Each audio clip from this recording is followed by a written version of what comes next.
셜록 홈즈. 얼룩끈.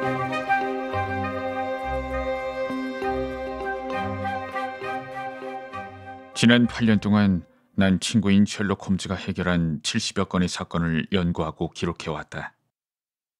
그 공책을 대충 훑어보면 수많은 비참한 사건과 몇몇 유쾌한 사건, 그리고 기묘하다고 밖에는 달리 표현할 길이 없는 사건 등 여러 가지 사건들이 있었지만 평범하다고 부를 수 있을 만한 것은 하나도 없었다. 특별히 보기 드문 사건도 아니고 어느 하나 특이한 구석도 없는 사건이 아니라면 홈즈는 아예 손조차 대지 않으려 했기 때문이다. 그는 돈을 위해서 탐정 일을 하는 것이 아니라 사건 해결 자체를 즐겼다. 이렇게 다양한 사건들 중에서도 서리주 스톡모론에 살고 있는 유명한 로일럿 가문의 사건이야말로 그 예를 찾아보기 힘들 정도로 드물고 기이했다. 문제의 사건이 일어난 것은 내가 홈즈와 함께 살기 시작한 지 얼마 지나지 않은 때였다. 당시에는 나도 독신이었기 때문에 베이커가 이 방을 빌려 함께 살았다. 로일럿과 사건을 공표하지 않은 까닭은 그때 사건을 비밀에 붙이겠다고 약속했기 때문이다. 그런데 우리에게 침묵의 맹세를 약속하게 했던 부인이 바로 지난달에 갑자기 세상을 떠나고 말았다. 그 덕분에 사건을 공표할 수 있게 된 것이다. 거기에 더해서 나는 로일럿과 사건의 진상을 확실하게 밝히는 편이 오히려 나을 것이라고 생각한다. 왜냐하면 세상엔 그림스비 로일럿 박사의 죽음을 둘러싼 여러 가지 소문이 떠돌고 있기 때문이다. 나도 그 소문들을 들은 적이 있는데 실제보다 훨씬 더 무시무시한 이야기로 둔갑해버리고 말았다. 1883년 4월 초의 일이었다. 그날 아침 내가 눈을 뜨자 셜록 홈즈가 내 침대 곁에 서 있었다. 벌써 옷도 갈아입은 상태였다. 평소 홈즈는 일찍 일어나는 편이 아니었는데 난로 위의 시계를 보니 겨우 7시 15분이었다.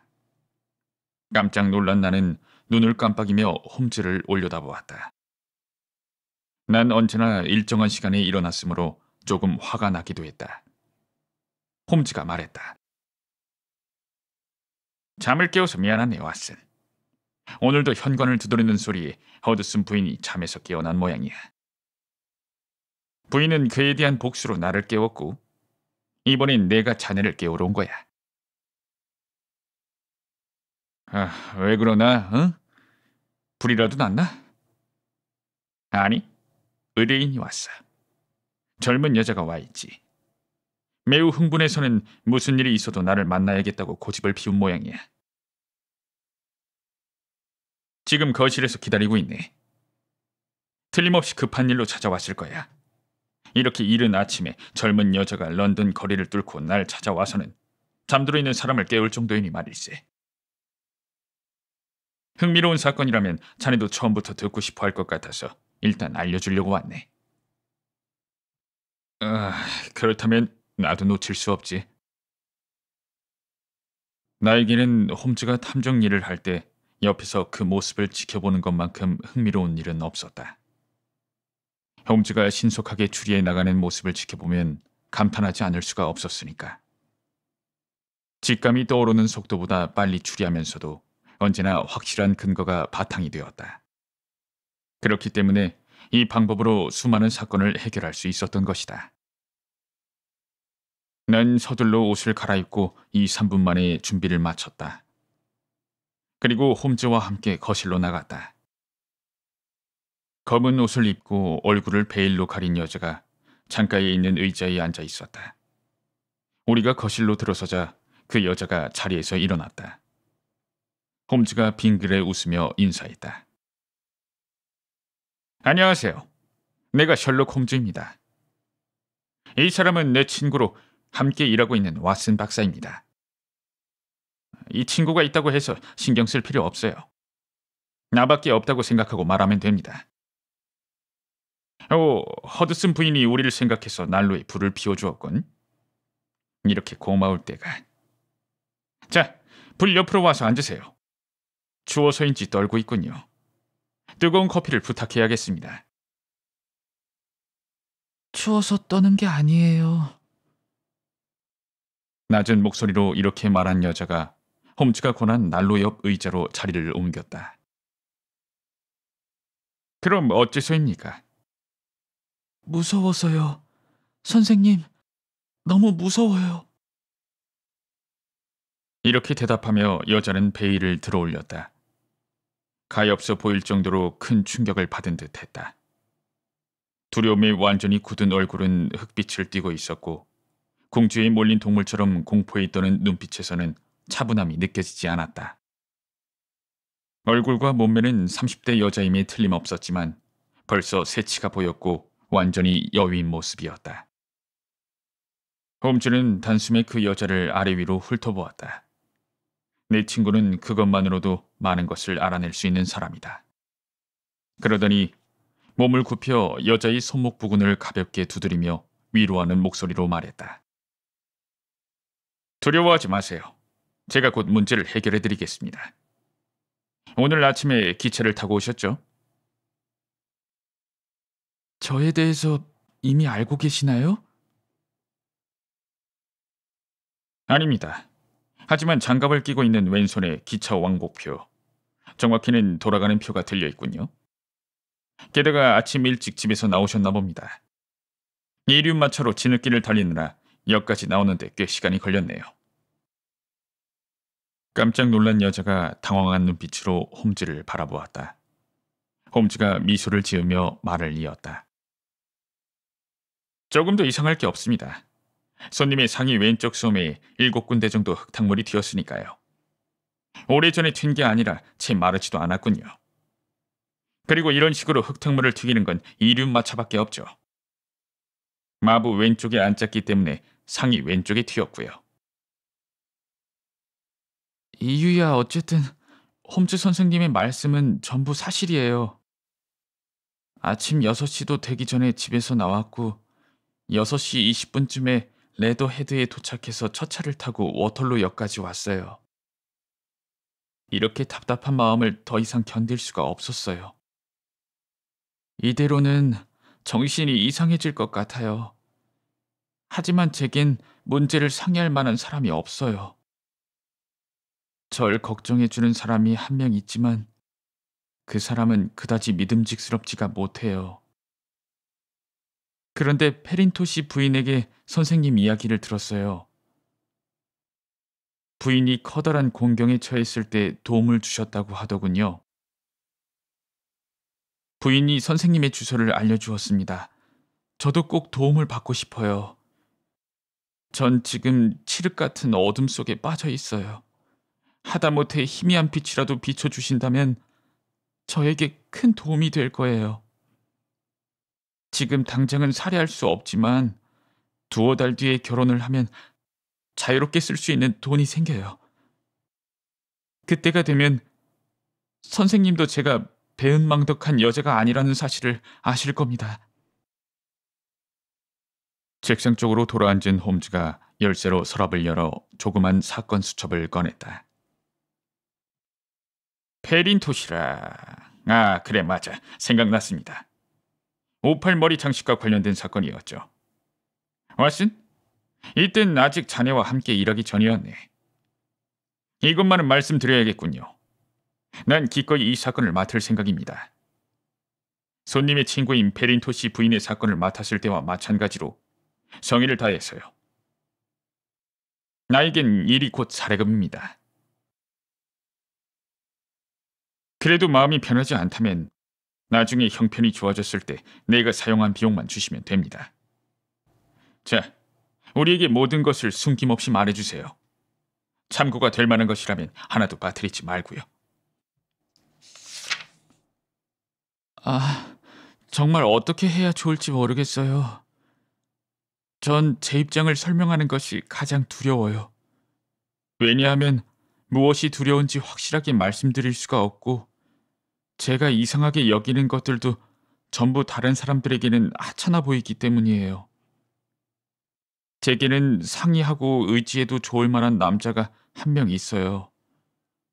하지만 제가 무슨 말을 하든 그이마저도 신경이 예민한 여자의 공상에 지나지 않는다고 생각하는 듯해요.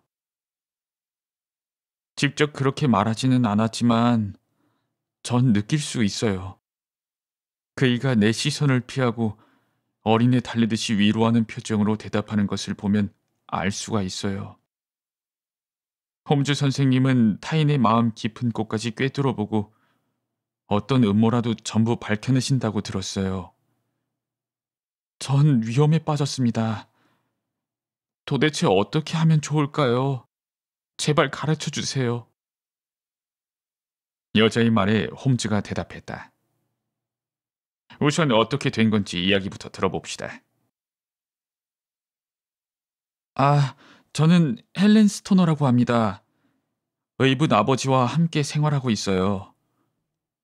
의붓 아버지는 서리주 서쪽 끝에 위치한 스톡모론에서 대대로 살아온 로일럿가의 후손이에요. 로일럿가는 영국에서도 얼마 되지 않은 섹슨족의 전통이 있는 가문인데 의붓 아버지는 그 마지막 혈통이에요. 홈즈가 고개를 끄덕이며 한마디 했다. 그 이름은 저도 잘 알고 있습니다. 한때는 로일럿가도 영국이 유복한 집안 중 하나로 손꼽혔죠. 영지가 주 경계를 넘어서 북으로는 버크셔주, 서로는 햄프셔주까지 이어져 있었으니까요.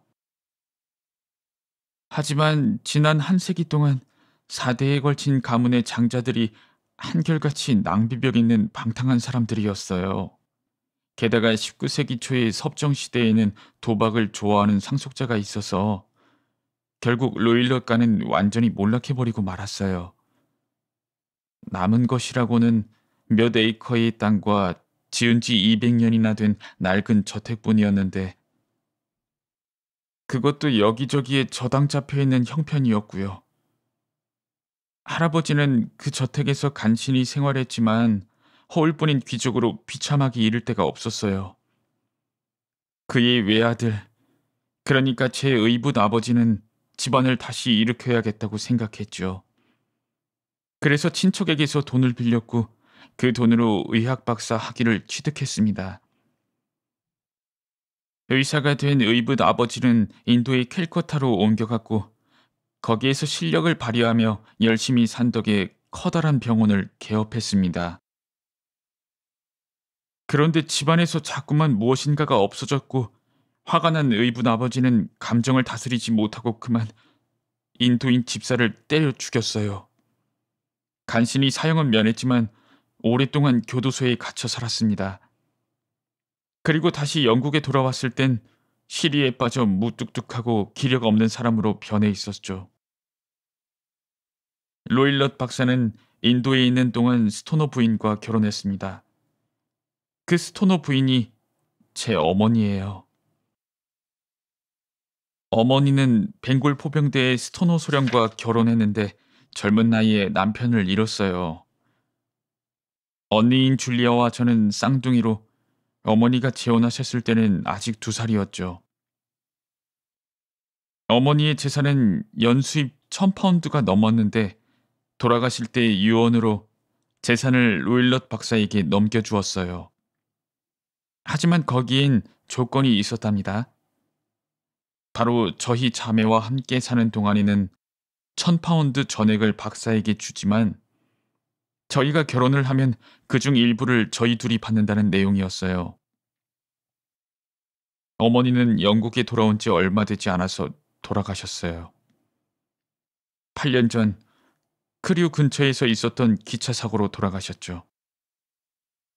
당시 로일럿 박사는 런던에서 병원을 열 생각이었는데 어머니가 돌아가시자 그 계획을 접고 우리를 데리고 조상 대대로 내려오는 스톡모론의 저택으로 들어가 버렸어요. 어머니가 남겨주신 유산 덕분에 저희는 별 어려움 없이 생활할 수 있었죠. 그런 행복한 생활이 깨지리라고는 꿈에도 생각 못했습니다. 그런데 그 무렵부터 의붓 아버지가 전혀 다른 사람처럼 변해버렸습니다. 친구를 사귀려고 하지도 않았고요. 마을 사람들과도 교류하지 않았어요. 처음엔 마을 사람들도 로일럿가의 스톡모론 저택에 사람이 돌아왔다며 아주 기뻐해 주었는데 말이에요. 의붓 아버지는 저택에만 틀어박혀 있다가 가끔 외출할 땐 닥치는 대로 마을 사람들을 붙들고 싸움을 했어요. 로일럿가 남자들은 대대로 광적일 정도의 난폭한 기질을 가지고 있는데 의붓 아버지 역시 그랬어요. 원래 그런 성격인데다 열대 지방에서 오랫동안 생활한 탓에 성미가 더욱 격렬해진 것 같았죠. 싸움을 연달아 벌여서 2번이나 즉결 심판소 신세를 지기도 했고요. 요즘엔 마을 사람들도 의붓 아버지를 두려워해서 그분이 가까이 다가가기만 해도 주랭랑을 칠 정도예요. 의붓 아버지는 굉장히 힘이 세고 일단 화를 내면 스스로도 자존심을 잃어버리거든요. 지난주에도 스톡모론의 대장장이를 다리 난간 너머로 던져서 강물에 빠뜨렸어요.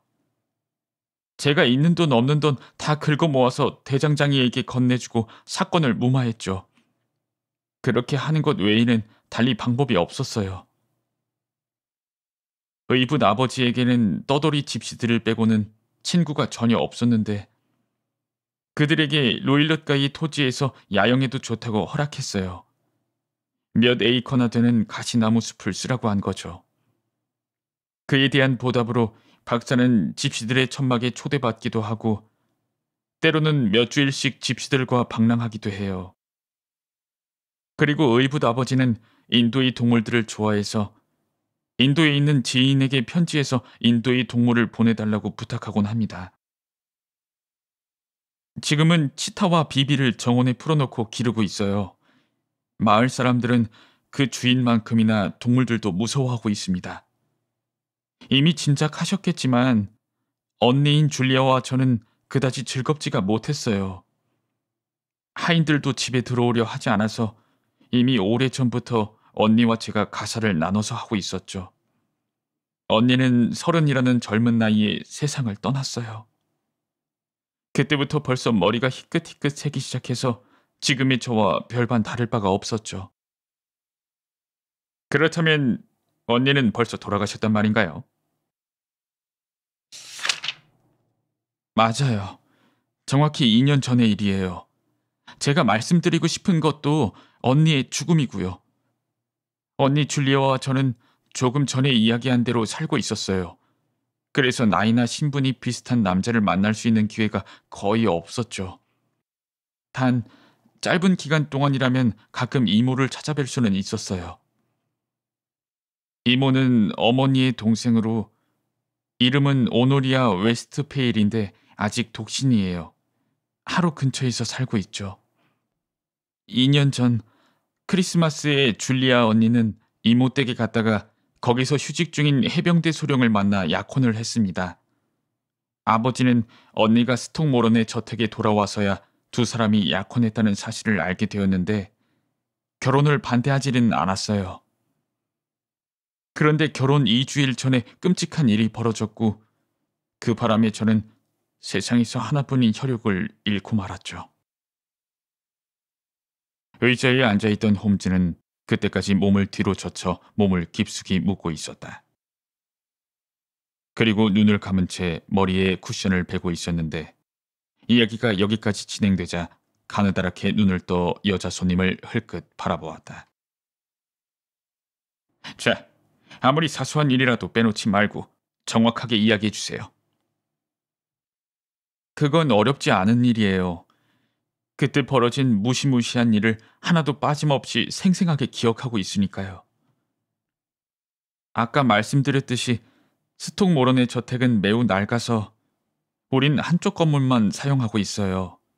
건물의 1층을 침실로 쓰고 그 옆에 있는 방, 그러니까 건물 한가운데 있는 방을 거실로 쓰고 있죠.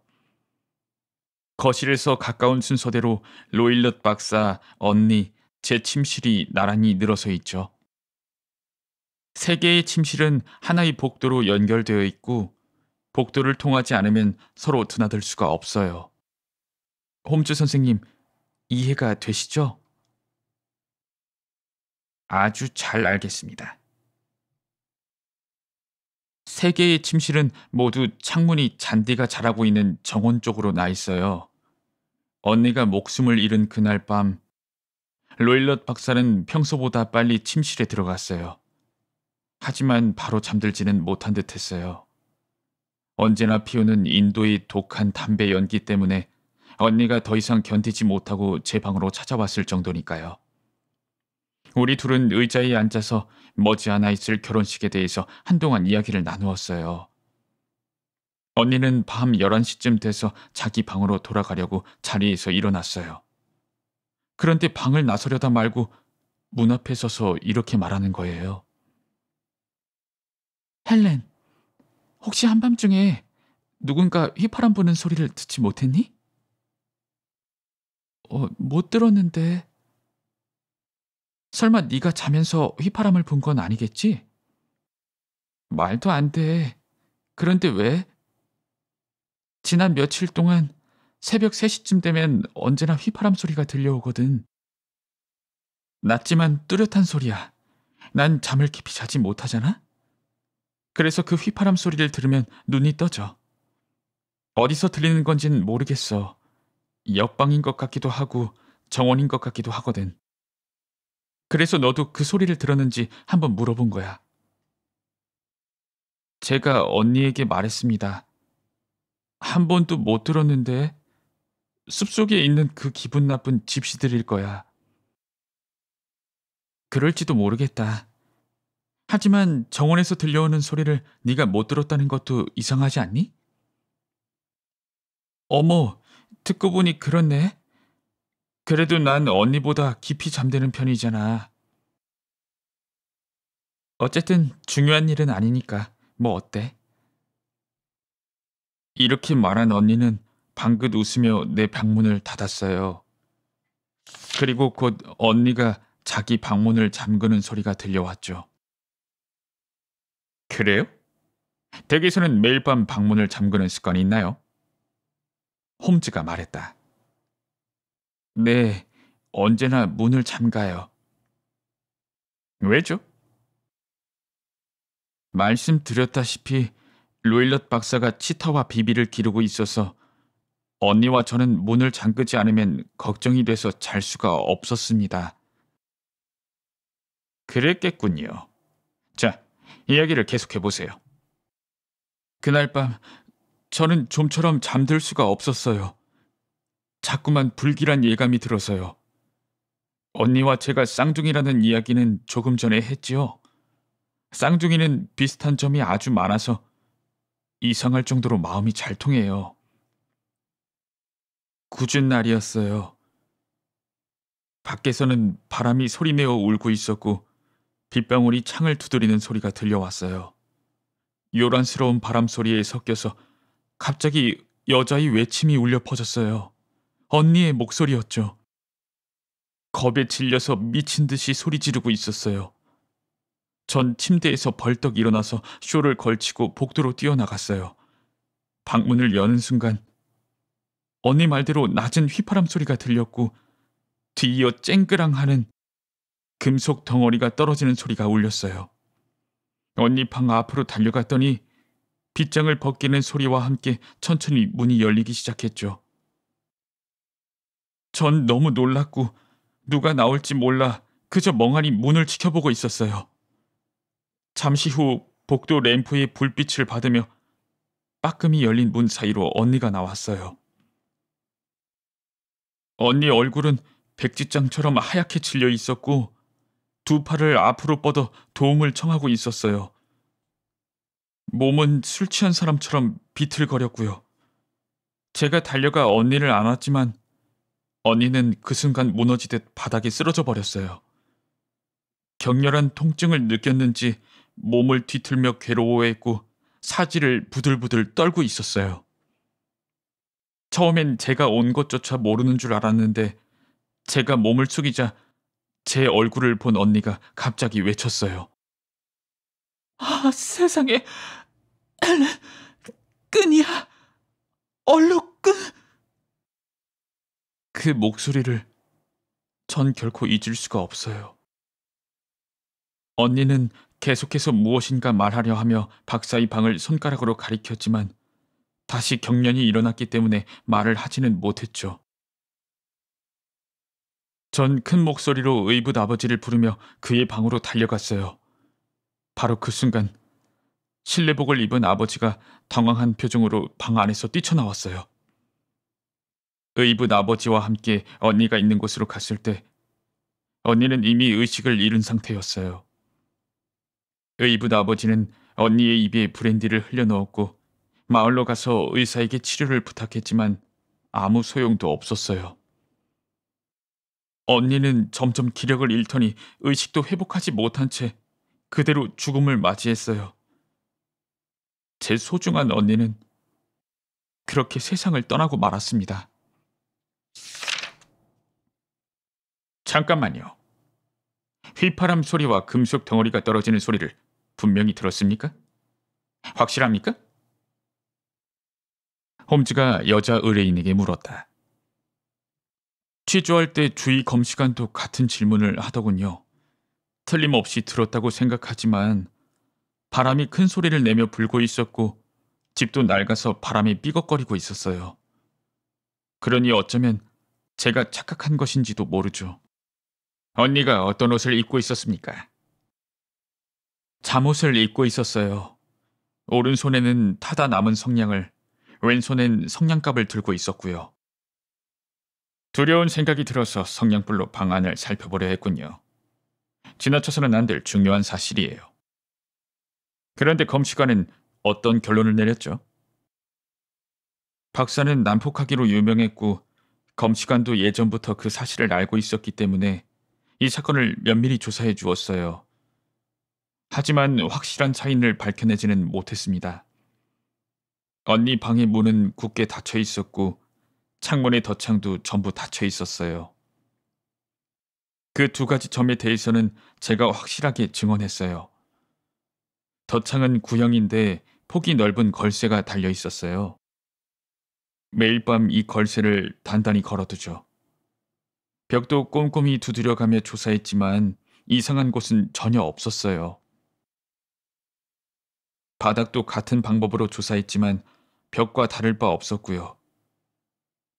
굴뚝의 폭이 넓기는 해도 커다란 U자형 못을 4개 박아 놓았기 때문에 그곳으로는 들어올 수가 없어요.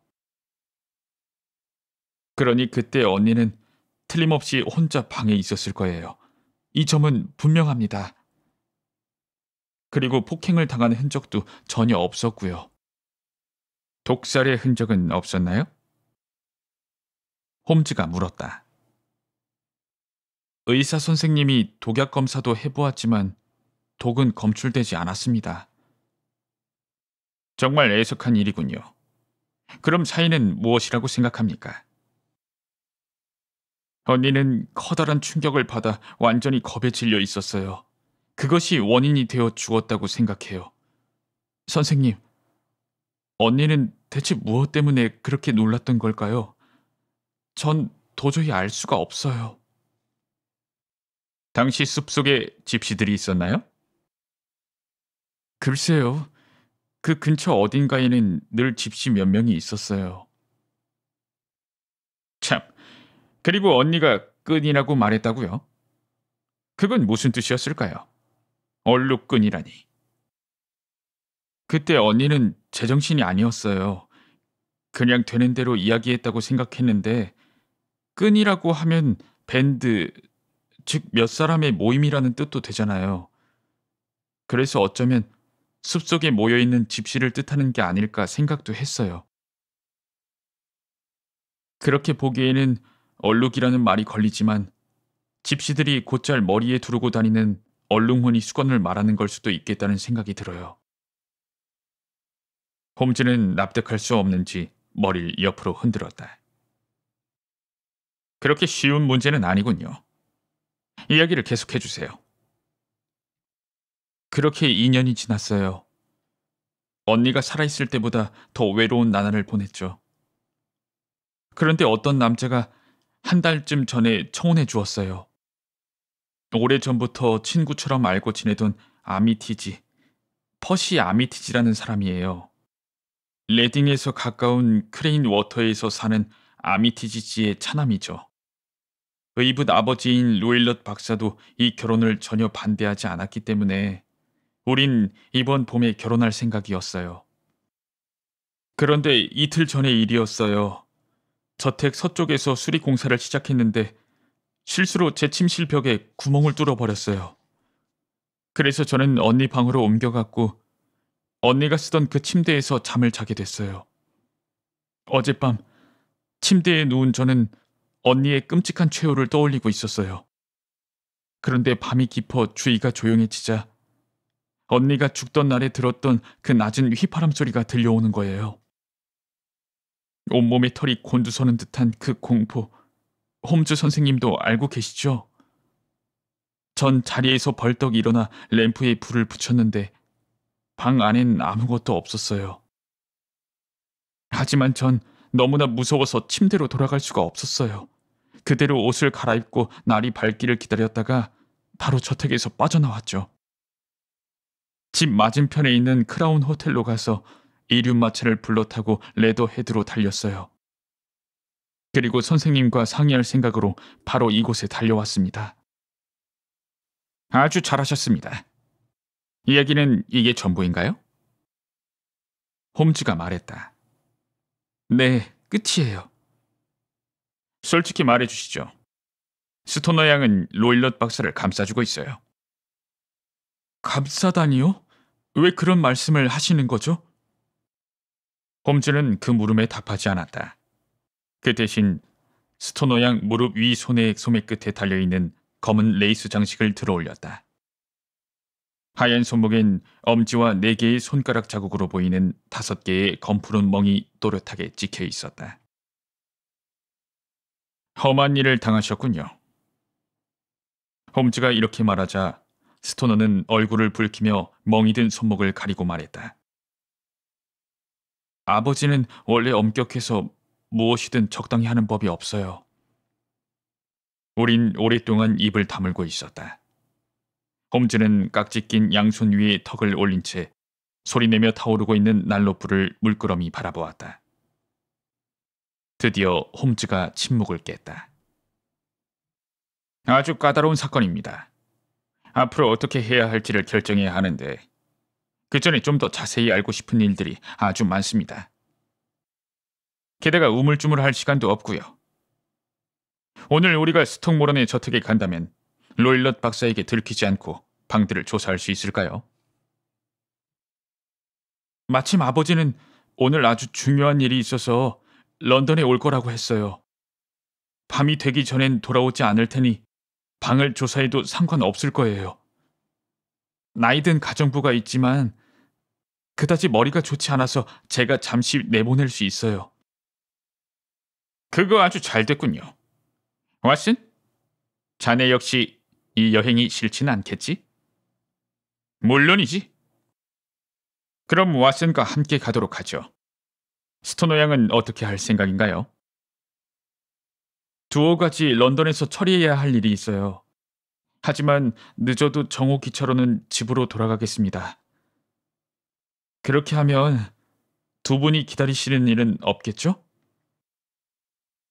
우린 점심때가 조금 지났을 무렵에 그곳에 도착할 겁니다. 나도 처리해야 할 일이 두어 가지 있거든요. 바쁘지 않으시다면 함께 아침 식사를 하시는 건 어떻겠습니까? 아니에요. 그만 가봐야 해요. 선생님에게 걱정거리를 전부 털어놓았더니 속이 한결 후련해졌어요. 그럼 오후에 뵙겠습니다. 스토너 양은 두꺼운 천으로 된 검은 베일로 얼굴을 가리고 미끄러지듯 방에서 나갔다. 의자에 앉은 채 등받이에 등을 기대면서 홈즈가 이렇게 물었다. 왓슨? 조금 전에 들은 이야기에 대해서 어떻게 생각하나? 아주 불가사의하고 음험한 사건 같아. 맞아. 말할 수 없을 정도로 불가사의하고 음험한 사건일세. 하지만 만약 그 여자의 말대로라면 바닥이며 벽에도 아무 이상이 없었는데 문, 창문, 그리고 굴뚝까지 어느 곳을 통해서도 방으로 들어갈 수는 없고 그렇다면 그 여자의 언니가 의문의 죽음을 맞이했을 때 방 안에 혼자 있었다는 이야기가 아닌가? 그렇다면 한밤중에 들려왔던 휘파람은 어떻게 설명할 건가? 언니가 죽기 직전에 남긴 기묘한 말은? 글쎄, 난 뭐가 뭔지 모르겠네. 잘 생각해보게, 왓슨. 몇 가지 힌트가 있어. 한밤중에 들려오는 휘파람, 나이든 의사와 친하게 지내는 집시. 솔직히 말하자면 그 의사에게는 딸을 시집 보내지 않는 편이 훨씬 더 이득이지. 누구라도 그렇게 생각할 거야. 언니가 죽기 직전에 했다는 끈이라는 말, 헬렌 스토너 양이 마지막에 들었다던 금속 덩어리가 떨어진 듯한 소리. 어쩌면 그건 걸쇠에서 난 소리였을 수도 있어. 모든 덧창을 금속 걸쇠로 튼튼하게 잠갔다곤 하지만 그중 하나가 떨어지면서 소리를 냈을 수도 있다는 말이지.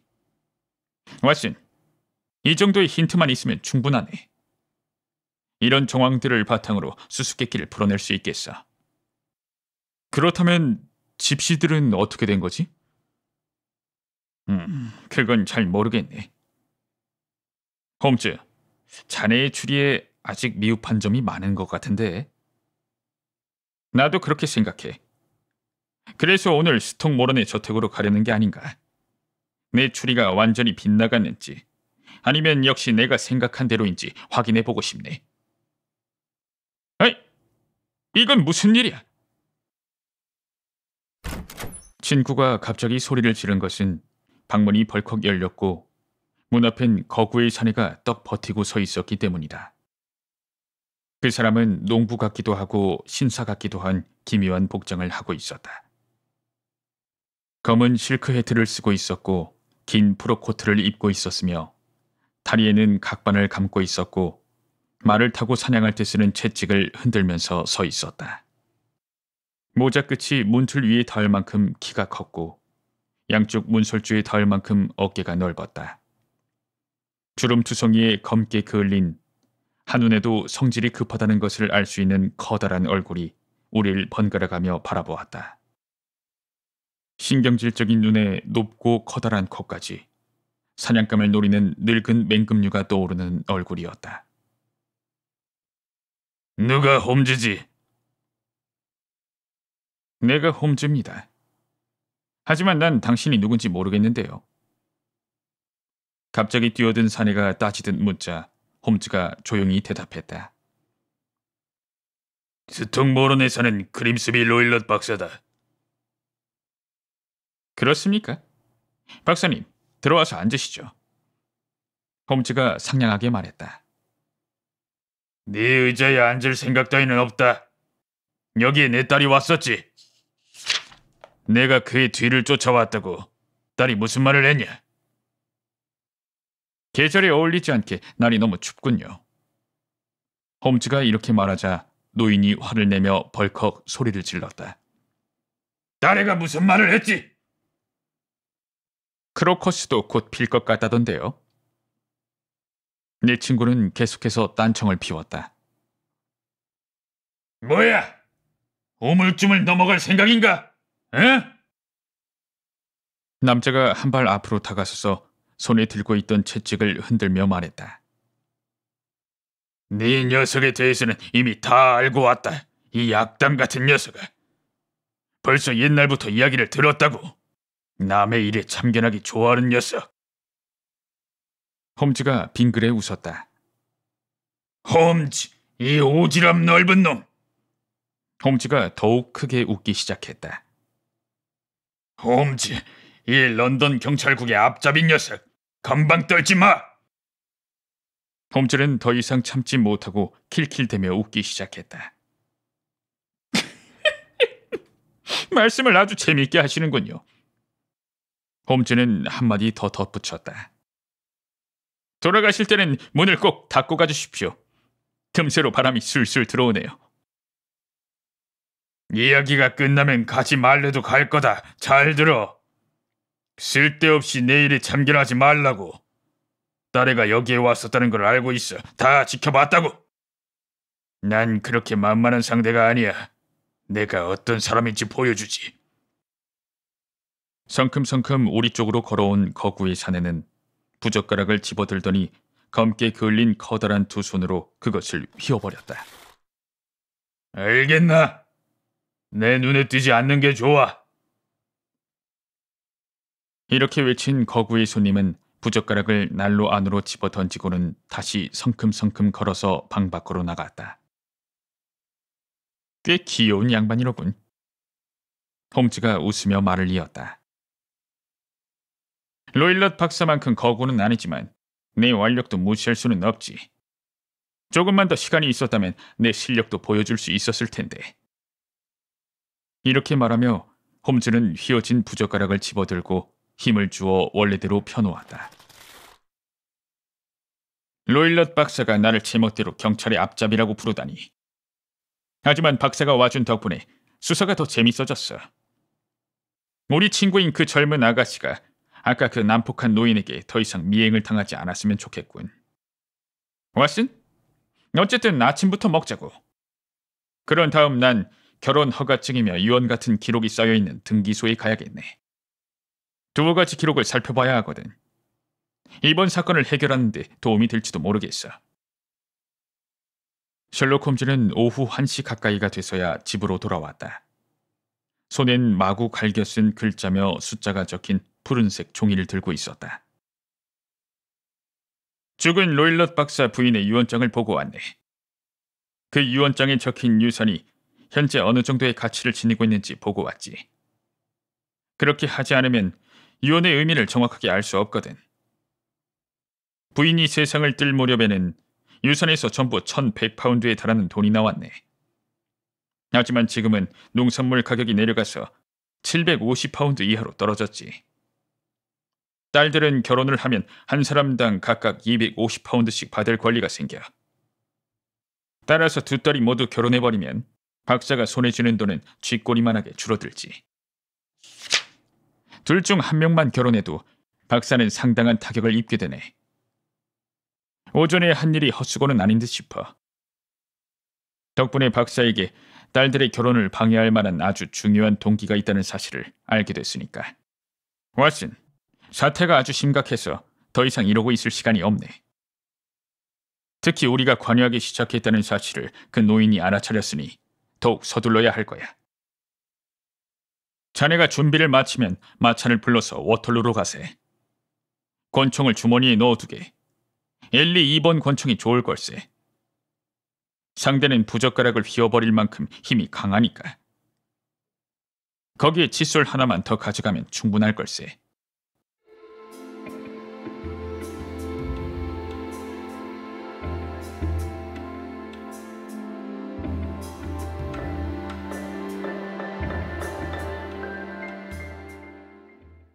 운 좋게도 홈즈와 나는 워털루역에서 레더헤드행 열차에 바로 오를 수 있었다. 그리고 레더헤드역 앞에 있는 여관에서 마차를 잡아타고 서리주의 싱그러운 시골길을 7, 8km 정도 달렸다. 더할 나위 없이 상쾌한 날씨였다. 태양이 내리쬐고 있었으며 하늘엔 뭉게구름이 곳곳에 떠 있었다. 수목과 길 옆 울타리에 심어놓은 나무들도 이제 막 파란 이파리를 내밀기 시작했고 부드럽게 젖은 흙냄새가 주위에 가득했다.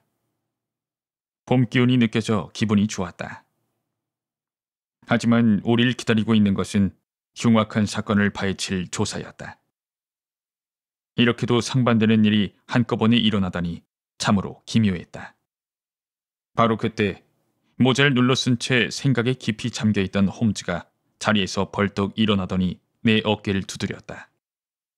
그리고 목장 건너편을 손가락으로 가리켰다. 저길 보게나. 넓은 지역에 걸쳐서 나무들이 완만한 경사를 이루며 펼쳐져 있었는데 언덕 위로 올라갈수록 빽빽해지다가 정상 부근에서는 작은 숲을 이루고 있었다.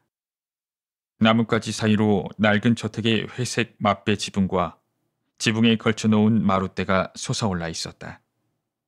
홈즈가 마부에게 물었다. 저게 스톡모런의 저택인가? 네, 그림스비 로일럿 박사의 저택입니다. 저쪽에 공사하는 곳이 보이지? 그곳으로 가고 싶은데. 마을은 저쪽입니다. 마부가 이렇게 말하며 왼쪽을 가리켰다. 조금 떨어진 곳에 마을의 집들이 서 있는 것이 보였다. 마부가 계속해서 말했다. 저 저택에 가실 거라면 저쪽 계단으로 올라가서 좁은 길을 따라가는 편이 더 빠를 겁니다. 저기 여자가 걸어가는 게 보이시죠? 바로 그 길입니다. 홈즈가 태양빛을 피해서 그쪽을 응시했다. 아, 저 여자는 스토너 양이 아닌가. 그래, 마부 양반의 말대로 하는 게 좋겠구먼. 우리가 삭스를 지불하고 마차에서 내리자 마차는 방향을 돌려서 레드헤드 쪽으로 덜컹거리며 달려갔다. 계단을 오르며 홈즈가 말했다. 마부는 우리가 건축가나 공사 관계자인 줄 알 거야. 저 공사 때문에 여기에 온 것처럼 보이는 게 좋겠다고 생각했어. 어쨌든 저 마부 때문에 이상한 소문이 날 것 같지는 않군. 스토너 양, 안녕하세요. 약속한 대로 우리가 왔습니다. 그날 아침에 런던으로 찾아왔던 사건 의뢰인이 종종 걸음으로 다가와 반가운 표정으로 우릴 맞아주었다. 언제 오실지 초조해서 견딜 수가 없었어요. 이렇게 말하며 스토너 양은 우리 손을 꼭 잡고 악수했다. 모든 일이 생각대로 됐어요. 로일럿 박사는 런던에 가서 저녁까지 돌아오지 않을 거예요. 영광스럽게도 박사와는 이미 인사를 나누었습니다. 홈즈가 아침에 있었던 일을 간략하게 설명했다. 이야기를 듣는 동안 스토너 양의 얼굴이 창백해지더니 결국엔 입술까지도 하얗게 질려버리고 말았다. 어머, 저를 미행했군요. 그런 것 같습니다. 아주 빈틈이 없는 사람이라 한시도 마음을 놓을 수가 없어요, 선생님. 의붓 아버지가 돌아오면 뭐라고 할까요? 틀림없이 박사도 조심할 겁니다. 자신보다 한 수 위인 사람이 미행하고 있을지도 모르니까요. 오늘 밤엔 방문을 꼭 잠그고 절대 박사가 안으로 들어오지 못하도록 하세요. 만약 박사가 폭력을 휘두를 것 같다면 하루에 이모님 댁으로 모셔다 드리죠. 그럼 시간이 얼마 없으니 바로 방을 조사할 수 있도록 해주세요. 스톡모른의 저택은 석조 건물로 그 돌은 회색이었으며 여기저기 얼룩져 있었다. 건물은 중앙이 높이 솟아 있었고 그 양쪽으로 곡선을 그리며 두 개의 건물이 개의 집게발처럼 뻗어 있었다. 한쪽 건물은 유리창이 깨져 나무판으로 그곳을 막아두었고 지붕에도 일부 주저앉은 곳이 있어 을씨년스럽게 보였다.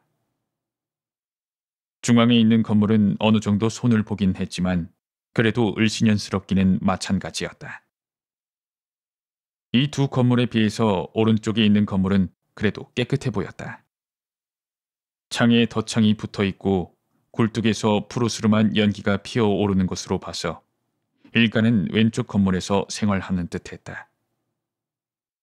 오른쪽 끝에 있는 벽에 공사용 골조가 서 있었고 돌벽에는 구멍이 뚫려 있었다. 하지만 우리가 저택에 도착했을 때 인부들의 모습은 보이지 않았다. 홈즈는 손질도 하지 않은 정원의 잔디밭을 천천히 오가며 건물창의 바깥쪽을 꼼꼼하게 조사했다. 이 오른쪽 끝에 있는 방이 당신이 쓰는 침실이고 가운데가 언니의 침실이죠. 그리고 그 다음 거실 바로 옆에 있는 방이 로일럿 박사의 침실이고요. 맞아요. 하지만 저는 지금 가운데에 있는 방을 쓰고 있어요. 오른쪽 방을 수리하는 동안만이겠죠. 그런데 오른쪽 끝에 있는 벽을 서둘러 수리하지는 않는 것 같군요. 네, 수리하는 모습을 본 적이 없어요. 제가 언니 방을 쓰게 하려는 의도인 것 같아요. 그래요? 거긴 어떤 이유가 있는 것 같군요. 이 긴 건물 뒤편에 복도가 있고 각 방으로 들어가는 문은 전부 복도 쪽으로 나 있다고 했는데 물론 복도에도 창은 있겠죠. 네, 아주 조그만 창이 있어요. 크기가 워낙 작아서 사람이 드나들 수는 없어요. 당신과 언니는 밤이면 문을 걸어 잠그니 복도 쪽으로는 아무도 방에 들어갈 수 없겠군요. 잠깐 방으로 들어가서 덫창에 걸쇠를 걸어주시겠습니까? 스토너가 홈즈의 말대로 하자 홈즈는 우선 열려있는 창을 면밀하게 관찰했다. 그런 다음 스토너가 걸쇠를 건 창을 어떻게든 열어보려고 여러 가지로 시도했지만 전부 허사였다. 덫창에는 칼날 하나가 들어갈 만한 틈도 없었기 때문에 이를 잡아뜯기란 불가능했다. 홈즈는 돋보기를 꺼내 덫창의 경첩에 미심쩍은 부분이 없는지 조사해 보았다. 하지만 경첩은 단단한 철로 만들어졌으며 돌벽에 튼튼하게 붙어 있었다.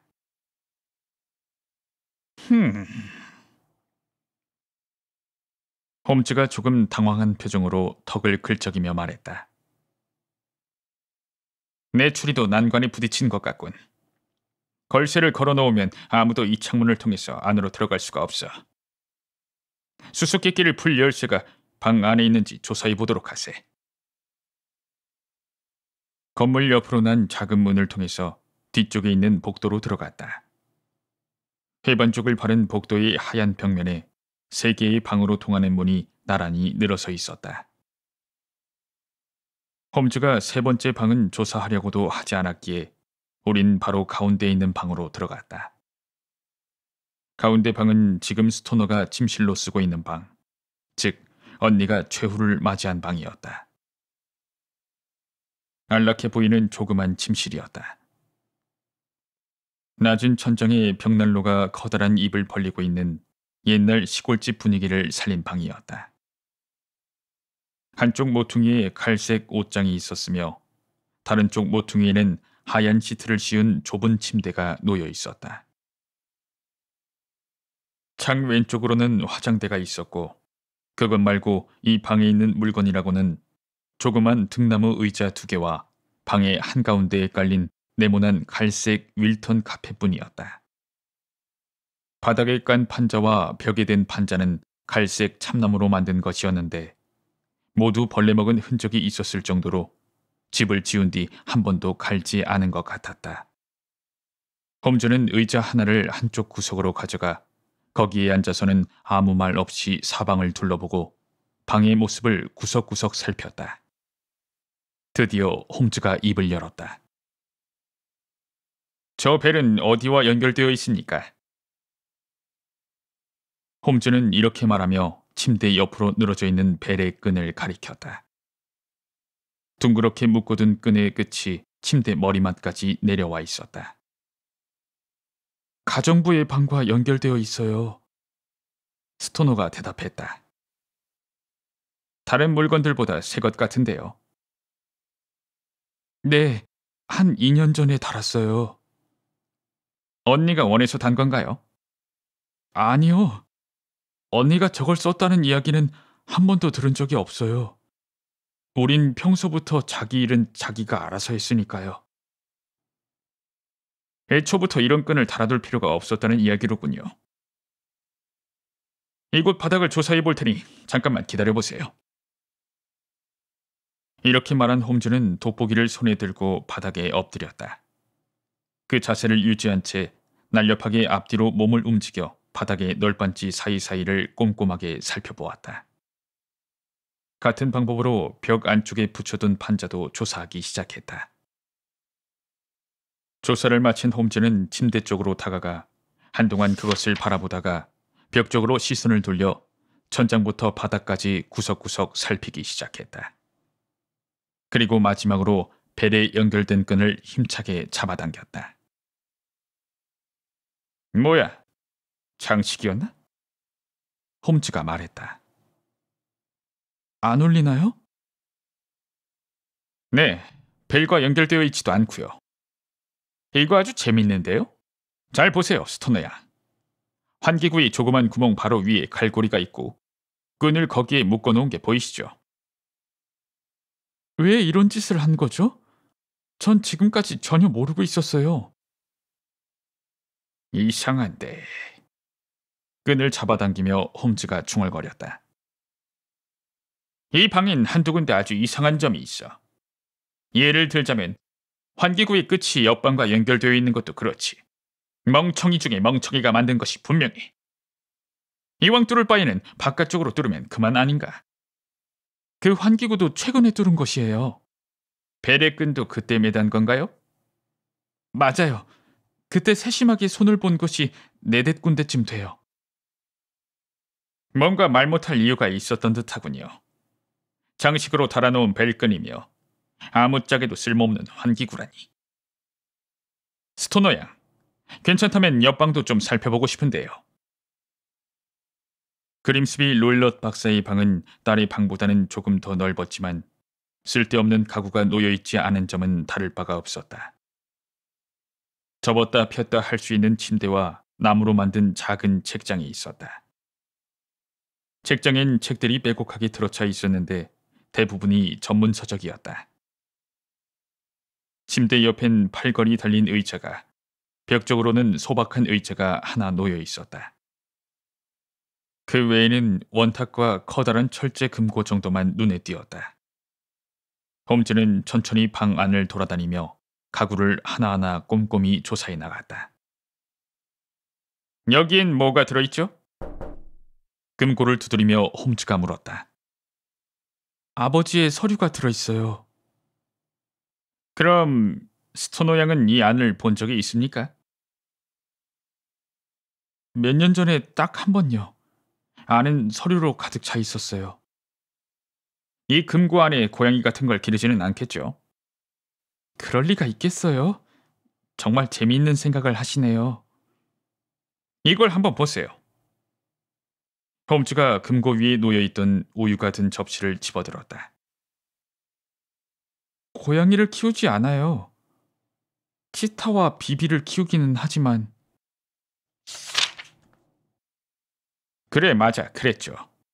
치타라면 커다란 고양이라고도 할 수 있겠죠. 하지만 우유 한 접시로 배가 찰 것 같진 않은데. 어쨌든 조금 더 확실히 알고 싶은 일이 한 가지 있습니다. 이렇게 말한 홈즈는 목재 의자 앞에 웅크리고 앉아 의자의 바닥 부분을 유심히 살펴보기 시작했다. 이거 실례했습니다. 이제야 대충 알 수 있을 것 같군요. 이렇게 말한 홈즈는 자리에서 일어나 돋보기를 주머니에 넣었다. 아, 여기 재미있는 물건이 있네요. 홈즈의 눈에 띈 것은 침대 옆 한편에 걸어둔 개를 훈련할 때 사용하는 채찍이었다. 그런데 그 채찍은 뱀이 또아리를 튼 형태로 감긴 채 묶여 있었다. 왓슨, 저것을 보고 어떻게 생각하나? 글쎄, 어디서나 흔히 볼 수 있는 채찍 아닌가? 그런데 왜 둥글게 말아서 걸어두었을까? 어디서나 흔히 볼 수 있는 채찍이라고? 말도 안 돼. 아, 생각하기도 싫군. 영리한 사람이 그 머리를 나쁜 데 쓰다니 정말 끔찍한 일이야. 스토너 양, 방을 더 조사할 필요는 없을 것 같습니다. 괜찮다면 잔디밭 쪽으로 나가보죠. 조사를 마친 우리는 로일럿 박사의 방에서 나왔다. 난 이때처럼 씁쓸하고 어두운 표정을 짓는 홈즈를 본 적이 없었다. 우리 세 사람은 한동안 잔디밭을 걸었는데 스토너와 나는 홈즈가 생각을 정리할 동안 그를 방해하지 않으려 노력했다. 홈즈가 입을 열었다. 스토너 양, 무슨 일이 있어도 내 말대로 행동해야 합니다. 반드시 그렇게 하겠습니다. 생각보다 사태가 심각해서 조금도 망설일 수가 없어요. 내 말대로 하지 않으면 당신은 목숨을 잃을 수도 있습니다. 무슨 일이 있어도 말씀하신 대로 행동할게요. 우선 오늘 밤엔 왓슨과 내가 당신 방에서 묵겠습니다. 스토너 양과 나는 넋을 잃고 홈즈를 바라보았다. 꼭 그래야만 합니다. 자세히 설명하죠. 저쪽에 보이는 게 마을의 호텔 같은데요. 네, 크라운 호텔이에요. 좋아. 저 호텔에서도 스토너 양의 침실창이 보이겠죠? 보일 거예요. 박사가 돌아오면 당신은 머리가 아픈 신용을 하고 침실로 들어가세요. 그리고 박사가 침대에 눕는 소리가 들리면 덧창을 열고 걸쇠를 벗긴 뒤 램프를 창틀에 올려놓으세요. 그게 우리들의 신호입니다. 그리고 스토너 양은 필요한 물건들을 정리해서 예전에 쓰던 오른쪽 방으로 옮겨가세요. 지금 수리 중이긴 하지만 하룻밤 정도 그곳에 묵어도 상관없겠죠? 네, 걱정하지 마세요. 나머지는 우리에게 맡겨두시면 됩니다. 홈즈 선생님, 어떻게 하실 생각이시죠? 스토너 양의 방에서 하룻밤 묵으면서 한밤중에 들려오는 그 소리의 정체를 밝힐 생각입니다. 선생님, 벌써 결론을 내리신 듯하군요. 스토너가 홈즈의 소매를 잡으며 말했다. 그런 것 같습니다. 그럼 부탁이니 언니가 왜 죽은 건지 그 원인을 알려주세요. 그것을 말하기에 앞서서 좀 더 확실한 증거를 손에 넣고 싶습니다. 그렇다면 제 생각이 옳았는지 그것만이라도 알려주세요. 언니는 무엇인가에 놀라서 죽은 건가요? 아니요. 내 생각은 조금 다릅니다. 더 복잡한 일이 일어났던 것 같아요. 스토너 양? 우린 이만 가봐야 합니다. 롤럿 박사가 돌아와서 우리가 여기 있는 걸 보면 모든 일이 허사가 되고 말 테니까요. 안녕히 계세요. 힘내시고요. 내가 말한 대로 하면 아무 문제 없을 겁니다. 당신이 느낀 두려움을 우리가 없애드릴 테니 푹 쉬고 계세요. 셜록 홈즈와 나는 크라운 호텔로 가서 침실과 거실이 딸린 방을 얻었다. 방이 2층에 있었기 때문에 창을 통해서 스톡모런 저택의 오솔길로 난 문과 가족들이 사용하고 있는 건물이 내려다 보였다. 땅거미가 질 무렵 그린비스 로일럿 박사가 마차를 타고 지나가는 모습이 보였다. 마부석에 앉아있는 조그만 소년 옆에 거구의 박사가 자리 잡고 있었다. 소년이 무거운 철문을 열려 했지만 좀처럼 열지 못하자 박사가 갈라지는 목소리로 주먹을 휘두르며 소년을 야단쳤다. 마차가 저택으로 들어간 지 몇 분이 지난 후 거실에 램프 하나를 밝혔는지 나무 사이로 불빛 하나가 흘러나오기 시작했다. 땅거미가 내리고 있었다. 홈즈와 난 아무것도 하지 않은 채 멍하니 시간을 보냈다. 홈즈가 말했다. 이보게 왓슨. 솔직히 말해서 오늘 밤엔 자네를 데려가고 싶지 않아. 위험을 감수해야 하거든. 내가 있는 편이 낫지 않겠나? 자네가 옆에 있어주면 고맙지. 홈즈, 그렇다면 당연히 나도 가야지. 정말 고맙네. 자네 금방 위험하다고 했지? 그 두 방에서 내가 보지 못한 것을 본 것 같군. 아니, 난 그저 자네보다 조금 더 추리력을 발휘했을 뿐이네. 내가 본 건 자네도 전부 봤을 테니 말이야. 특별히 눈에 띈 것은 벨에 달아놓은 끈뿐이었는데, 하지만 솔직히 말하자면 왜 그 끈을 달아놓았는지는 감도 못 잡겠어. 환기구도 봤겠지? 물론 봤지. 작은 구멍이 방 2개를 연결하고 있다고 해서 특별히 이상할 건 없지 않나. 너무 작아서 쥐새끼 한 마리 드나들 수 있을 것 같지 않던데.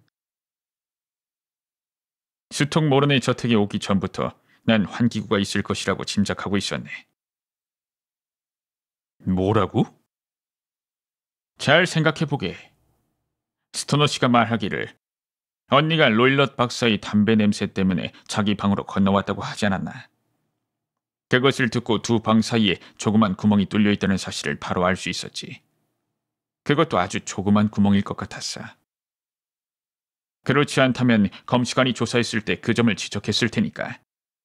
난 환기구일 것이라고 생각했네. 하지만 환기구가 있어서는 안 된다는 법도 없지 않은가? 그렇긴 하지만 묘하게 시간이 일치한단 말이야. 환기구를 뚫고 벨에 끈을 달았는데 그 침대에서 자던 여자가 죽었다. 여기까지 듣고 뭔가 떠오르는 게 없나? 글쎄, 난 그것만 가지고는 잘 모르겠는데. 그리고 그 방 침대 말인데 왓슨. 아주 특이한 점이 있다는 사실을 알아차리지 못했나? 전혀. 꺽쇠로 바닥에 고정해 두었다네. 침대를 그런 식으로 고정해둔 걸 본 적이 있나? 없네. 언닌 침대를 움직일 수가 없었어. 침대, 환기구, 벨끈은 언제나 일정한 위치에 놓여 있었다는 이야기지. 그러니까 벨끈은 그냥 밧줄이라고 불러도 좋을 거야. 벨을 울리는 데 사용하려고 매단 게 아니니까. 홈즈, 자네가 하고 싶은 말이 무엇인지 어렴풋하게나마 알 수 있을 것 같네. 교묘하고 무시무시한 범죄를 막기 위해 우리가 가까스로 때를 맞춰왔다는 이야기군. 참으로 교묘하고 무시무시하지. 의사가 나쁜 맘을 먹기 시작하면 최고의 범죄자가 되는 법일세. 의사란 대담하면서도 지식이 풍부하니까. 아내와 형제를 독살한 팔머, 아내와 새어머니를 독살한 프리차드 같은 녀석들은 의사로서도 최고였어. 로일런 역시 그 두 사람에게 뒤지지 않을 정도야. 하지만 왓슨, 우린 그 의사를 이길 걸세. 어쨌든 오늘 밤에는 굉장히 무서운 일을 당하게 될 거야. 조용히 담배를 피운 다음 2-5시간 정도는 좀 더 즐거운 일을 생각하면서 기분 전환을 해보자고. 밤 9시경 나무 사이로 보이던 불빛이 꺼지자 저택은 암흑 속으로 사라졌다. 그로부터 2시간 정도 지루한 시간이 흘렀다. 밤 11시를 알리는 시계의 종소리가 들리기 시작했을 때 갑자기 불빛 하나가 오른쪽에서 빛을 발했다. 신호다. 홈즈가 자리에서 일어났다. 저건 가운데 방의 창에 켜놓은 불이야. 호텔을 지나면서 홈즈는 여주인에게 잠깐 말을 건넸다. 밤늦게 친구를 만나러 가니 오늘 밤엔 거기서 묵게 될 것 같다는 말이었다. 그런 다음 우린 바로 호텔에서 나왔다. 밤길을 걷다 보니 차가운 바람이 얼굴에 와서 부딪혔다. 어둠을 뚫고 앞쪽에서 노란 불빛이 반짝이고 있었고 우린 그것을 보면서 우울한 일을 처리하기 위해 앞으로 나아갔다. 정원을 둘러싸고 있는 울타리는 낡아서 여기저기 틈새가 있었지만 수리하지 않은 채 그냥 내버려 두었기 때문에 우린 별 어려움 없이 저택 안으로 들어갈 수 있었다.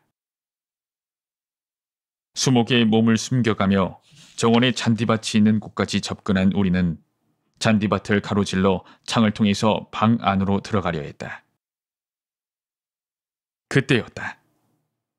조그만 월계수 나무가 늘어져 있는 곳에서 갑자기 못생긴 어린아이같이 끔찍한 무엇인가가 뛰쳐나왔다. 그것은 풀 위에 누워 사지를 건들건들 흔들더니 다시 일어나 재빠르게 잔디밭 건너편의 어둠 속으로 사라져버렸다. 내가 작은 목소리로 물었다. 세상에, 자네도 봤겠지? 그 순간 홈즈도 나만큼 놀랐는지 내 손목을 있는 힘껏 쥐었다. 하지만 곧 낮은 목소리로 웃으며 내 귀에 대고 이렇게 말했다. 저것도 이곳의 멋진 가죽 중 하나지. 비비라네. 나는 박사가 기묘한 동물을 기르고 있다는 사실을 까맣게 잊고 있었다. 그러고 보니 박사는 치타를 기르고 있다고 했다. 어쩌면 그 치타가 등 뒤에서 우리를 덮칠지도 모를 일이었다. 솔직히 말해서 난 홈즈를 따라 구두를 벗고 침실 안으로 들어가서야 마음을 놓을 수 있었다.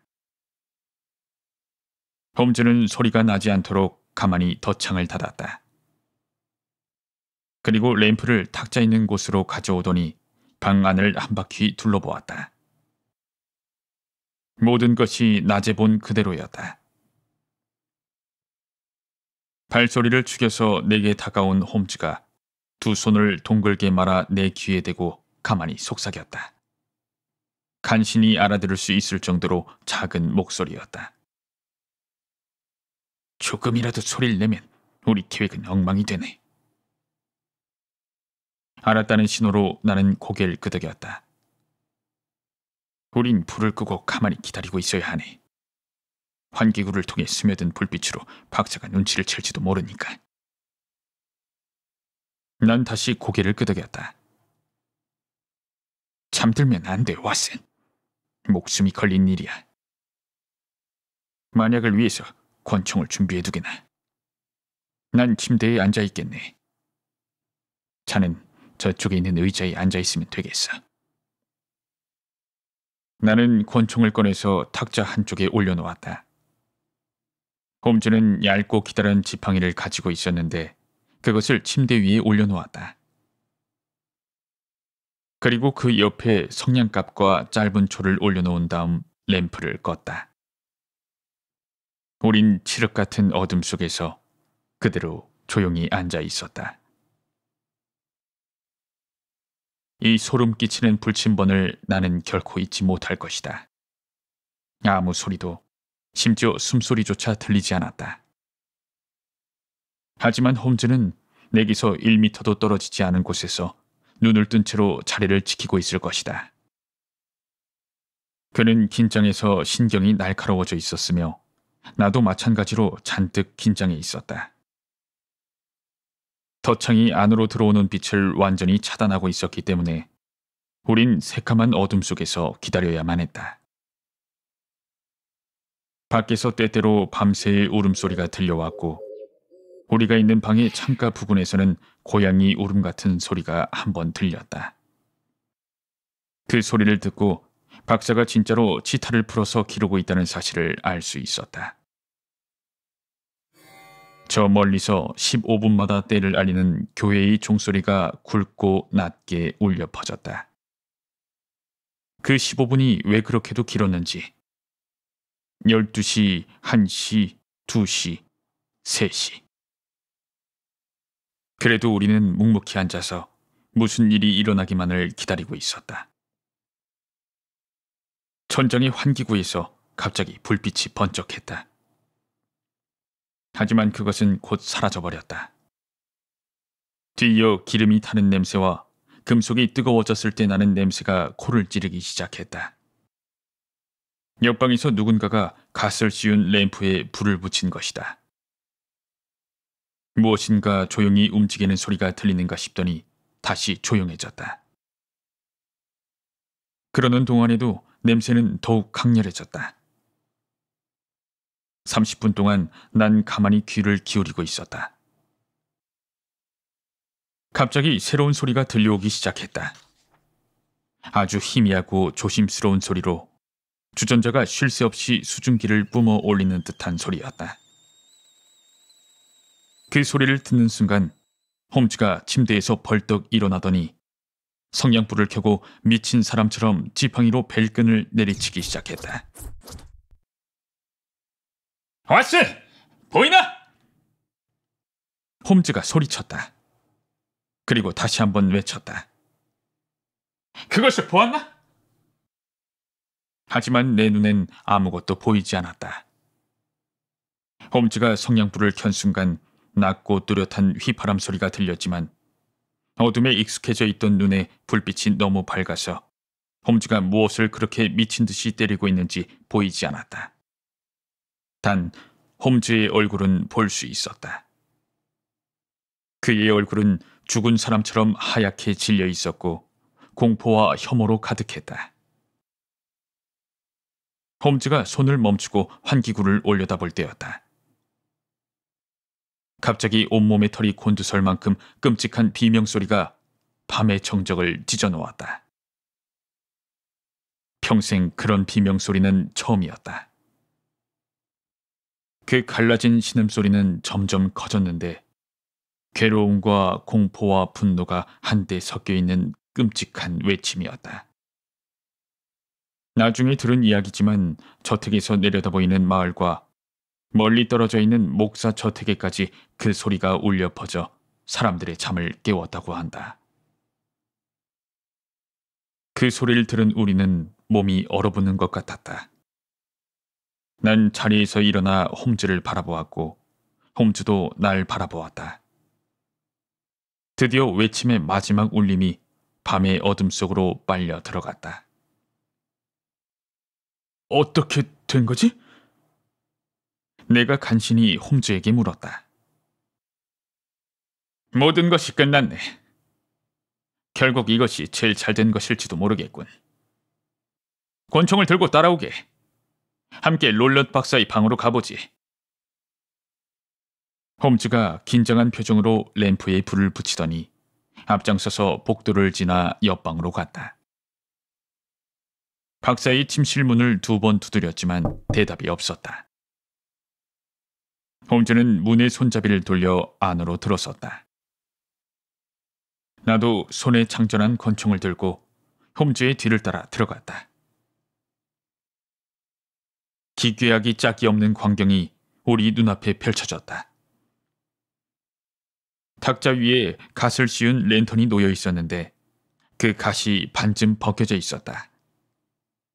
거기에서 나온 불빛은 문이 조금 열려있는 철제 금고를 눈부시게 비추어 주었다. 탁자 옆에 나무 의자가 있었고 그림스비 롤럿 박사는 거기에 앉아 있었다. 그는 긴 회색 실내복을 입고 있었는데 그 끝으로 발목이 드러나 보였다. 맨발에 빨간 터키식 슬리퍼를 신고 있었다.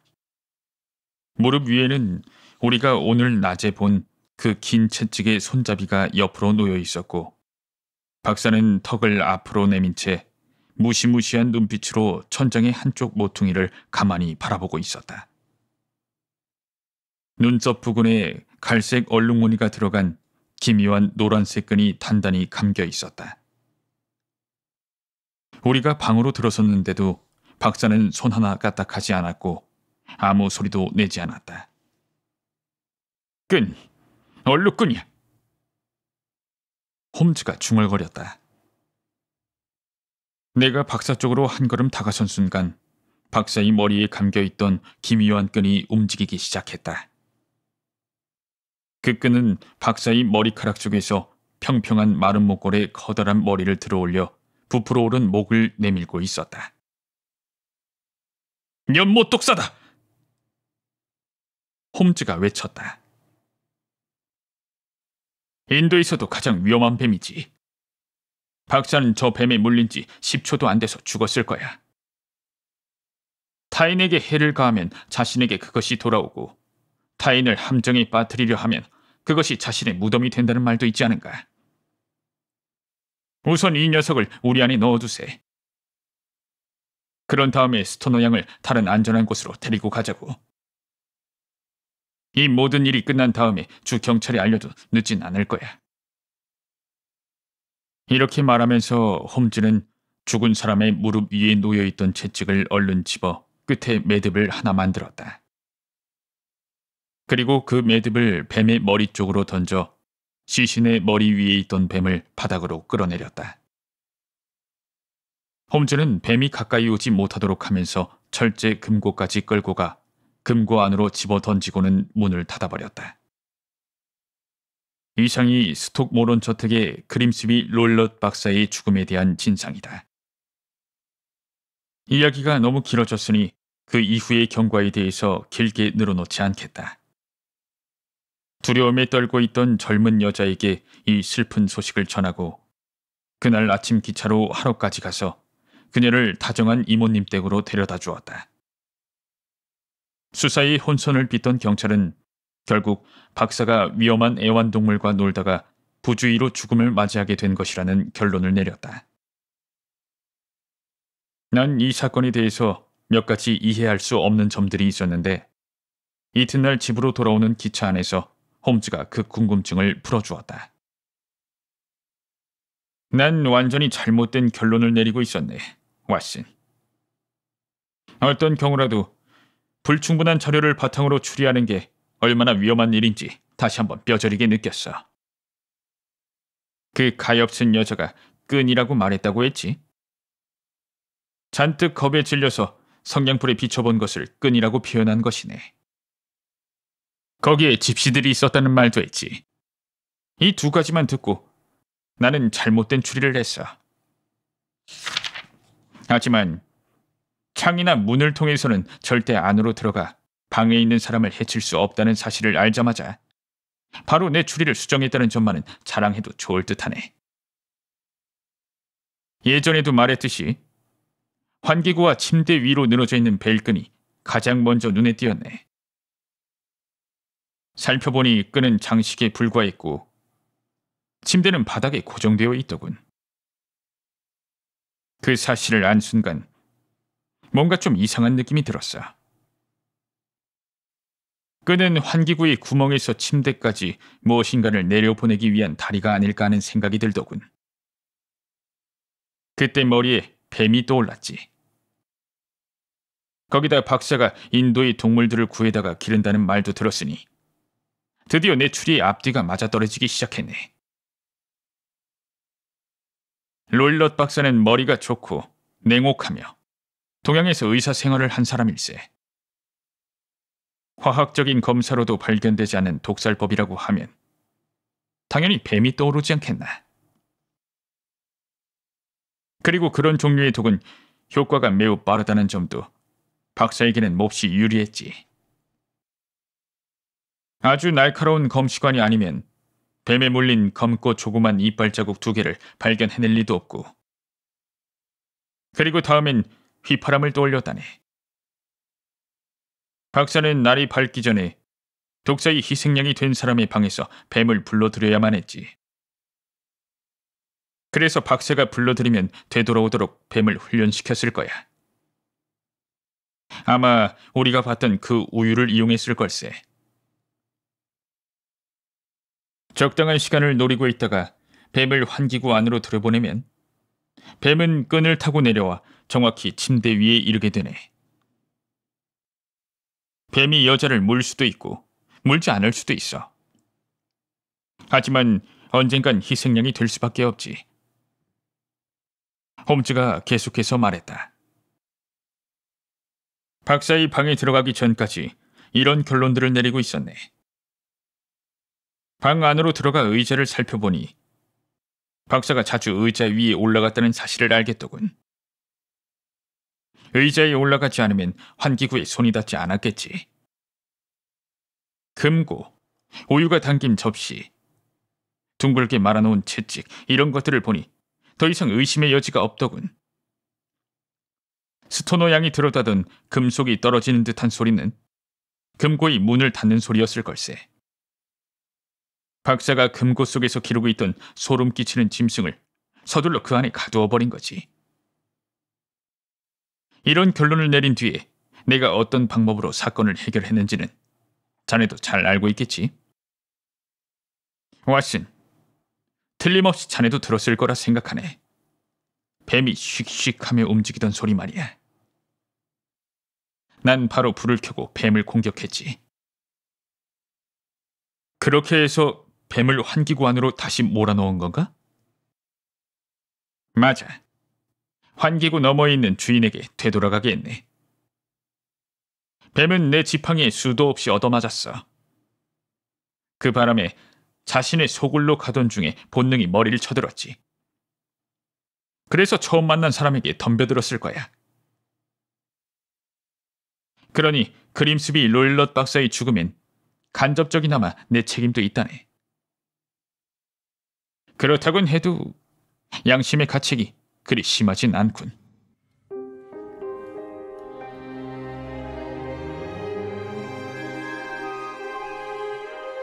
얼룩끈. 셜록 홈즈.